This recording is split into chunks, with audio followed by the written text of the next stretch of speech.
ګرانو کتونکو السلام علیکم.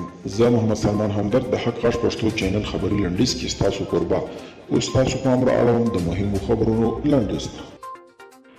سپینماڼۍ وایي جو بایډن نه غواړي چې طالبان یو ځل بیا پر افغانستان واکمن شي. ټایمز اف انډیا ورځپاڼې د سپینې ماڼۍ د ویان جین ساکي په حواله راپور ورکړی دی چې واشنګټن په پوره احتیاط سره د افغان سولې پروسه تعقیبوي. د بهرنیو چارو وزیر حاجي فاطمه د خپل روسي سیال په رسمي بلنه مسکو ته تللی دی. د یاد وزارت د معلوماتو له مخې مسکو ته د نوموړي د سفر موخه د دوه اړخیزو اړیکو د سولې په برخه کې د سیمه ییز اجماع او له ترهګرۍ سره د ګډې مبارزې پیاوړتیا ده. د ترکیې ولسمشر رجب طیب اردوغان ویلي د امریکا په ګډون یو شمېر نور هیوادونه د ترهګرو ملاتړ کوي. هغه ویلي چې دغه هیوادونه د هغو وسلوالو ملاتړ کوي چې د ترکیې دولت پر خلاف جنګیږي. او روسیې رسنیو راپور ورکړی دی چې د مسکو او ریاض د نظامي همکاریو د یو نوي تړون د چمتو کولو په حال کې دي.